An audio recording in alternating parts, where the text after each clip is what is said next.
विकसित भारत विकसित ओडिशा जो विचार और जो दृष्टिभंगी नहीं विभिन्न समय कह जाए तार गोटे मुख्य मौलिक उपादान हूँ शिक्षा। शिक्षा बिना ये कथा आदौ संभव नहीं। अतीत बहुत शिक्षा व्यवस्था को लेकर आलोचना होती, कमिशन बसी, किंतु गोटे राइट डायरेक्शन में काम करने कार्यक्रम से भाव में ठोस हो गोटे सप्ताह तले केंद्र कैबिनेट निष्पत्ति कला सारा भारत वर्ष में 85टी केंद्रीय विद्यालय 38टी नवोदय विद्यालय जो ओडिशार भाग हूँ 8टी। ये निश्चित भाव में एक स्वागत योग्य पदक्षेप। केंद्र सरकार निष्पत्ति को मुझे स्वागत करुँ। विशेषकर धर्मेंद्र प्रधान जी केंद्र अच्छा शिक्षा मंत्री ओडिशा माटीर एवं ये निष्पत्ति नहीं कारण से बहुत दिन पर्यंत ओडिशावासी मन रही। ये जो 50टी स्कूल कर विभिन्न जगह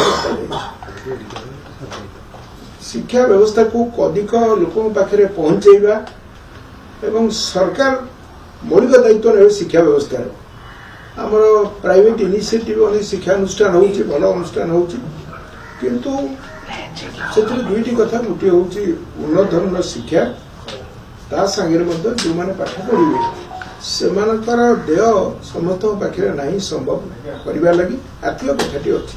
दुईटी कथा को दृष्टि रखी भारत सरकार निष्पत्ति कर विकसित भारत जो परिकल्पना तार जो रोड मैप ये गोटे मुख्य अंग। मुझे निष्पत्ति को स्वागत करने सांगे मोर ओडिशार 8टी मिली। जाजपुर जिला जो विकास पथरे अच्छी किंतु शिक्षा व्यवस्था अनेक आवश्यकता रही। जाजपुर टाउन एवं जाजपुर रोड जाजपुर दुईटी अच्छी गोटे केंद्रीय विद्यालय जोड़ी अच्छी किंतु जाजपुर जिलार सामग्रिक विकास देखा गले अनेक अंचल अच्छी जो शिक्षार आवश्यकता अच्छी।